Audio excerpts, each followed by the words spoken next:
बहुत समय पहले भव्य मुगल साम्राज्य में अकबर नाम के एक बुद्धिमान और शक्तिशाली बादशाह का राज्य था। बादशाह अकबर अपने ज्ञान और न्याय के लिए जाने जाते थे।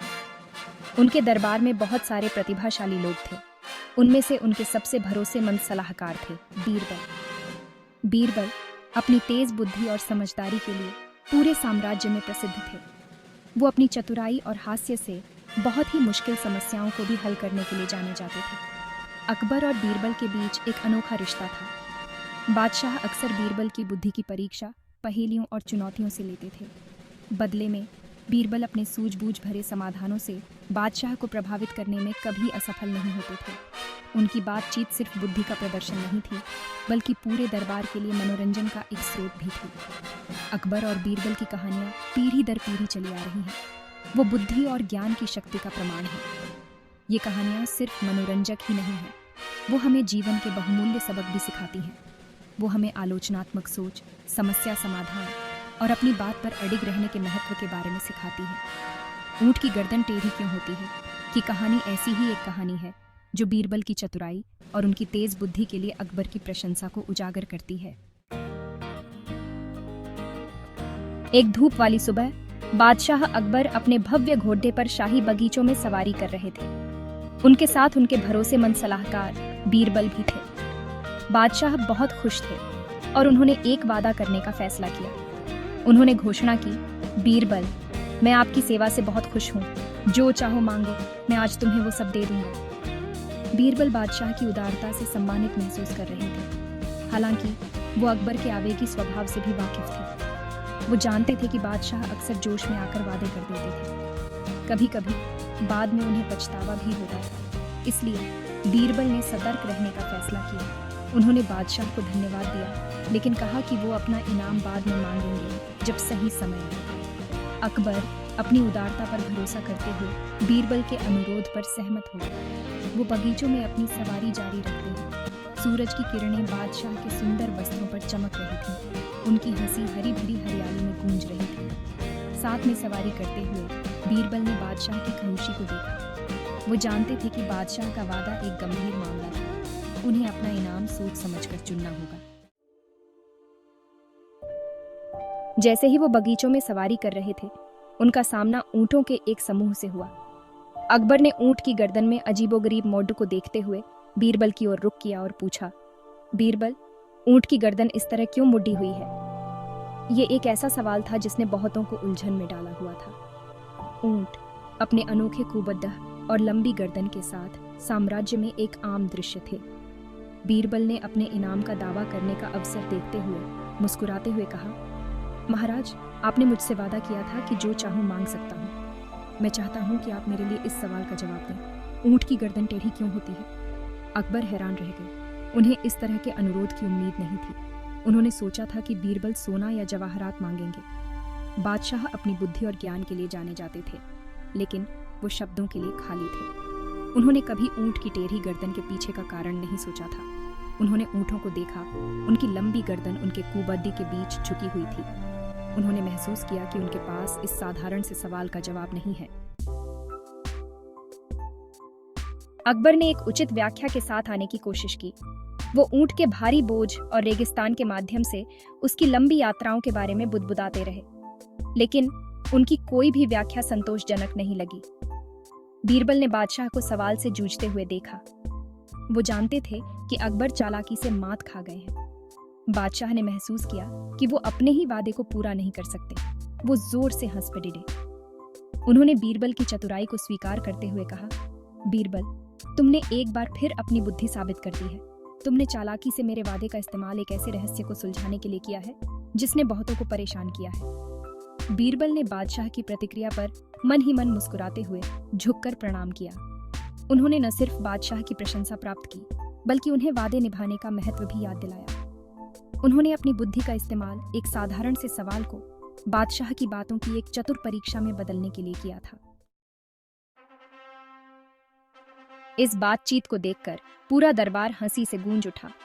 वो बीरबल की तेज सोच और बादशाह को मात देने की उनकी क्षमता से हैरान थे। अकबर चालाकी से मात खाने के बावजूद परेशान नहीं थे। वास्तव में वो बीरबल की चतुराई से बहुत खुश थे। अकबर बुद्धि और चतुराई को सबसे ज्यादा महत्व देते थे। उन्होंने बीरबल के कार्यों को अपने अधिकार के लिए चुनौती के रूप में नहीं, बल्कि अपने सलाहकार के तेज दिमाग के प्रमाण के रूप में देखा।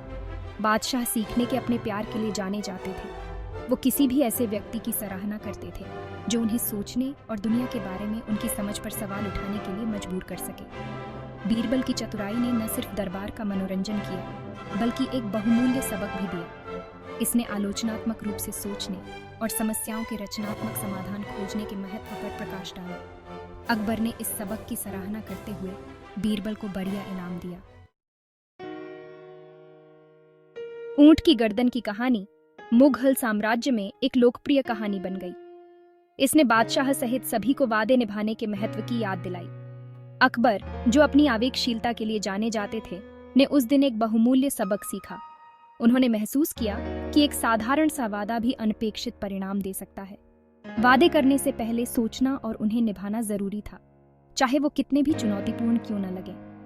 बीरबल के चतुर समाधान ने न सिर्फ उन्हें एक मुश्किल सवाल का जवाब देने से बचाया, बल्कि बादशाह को उनके शब्दों के भार के बारे में एक बहुमूल्य सबक भी सिखाया। ये कहानी अकबर और बीरबल के बारे में कहानियों की समृद्ध टेपेस्ट्री का हिस्सा बन गई। ये कहानियां पीढ़ी दर पीढ़ी चली आ रही हैं, भारतीय लोक कथाओं का एक अभिन्न अंग बन गई हैं।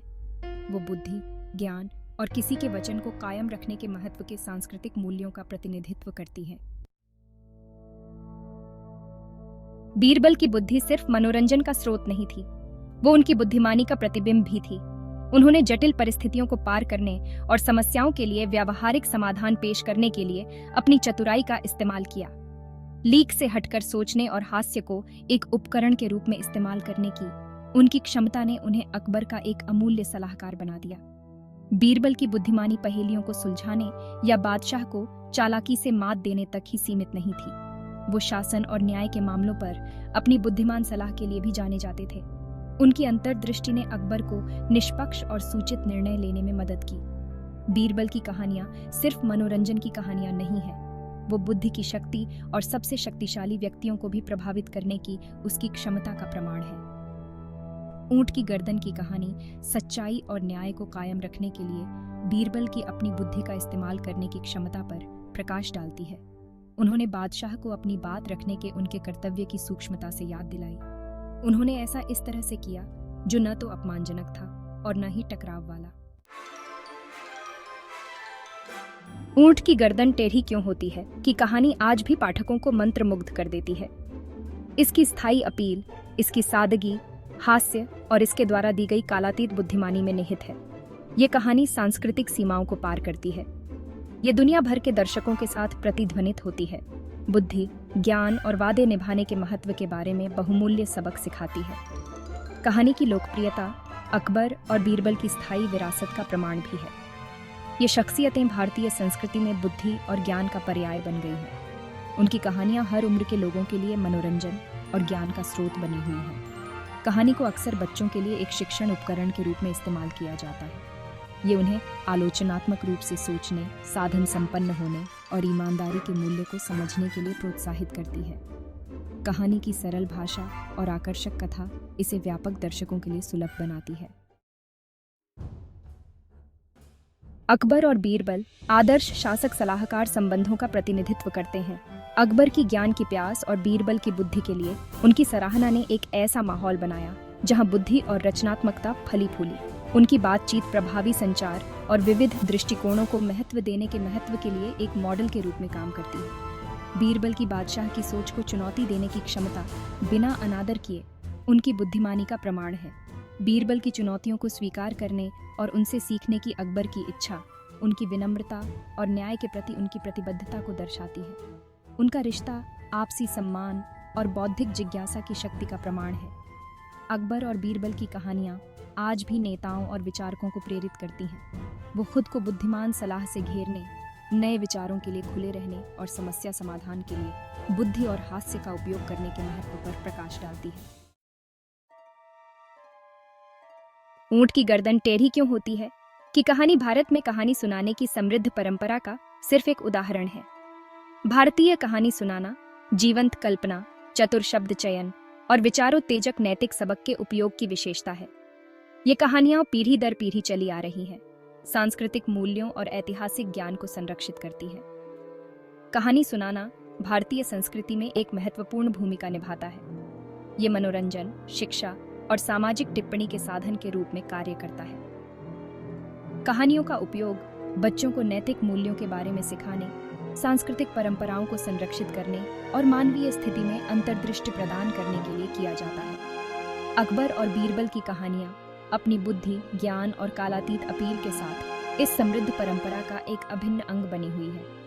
वो कहानी सुनाने की शक्ति को मनोरंजन, शिक्षित और प्रेरित करने की याद दिलाती है।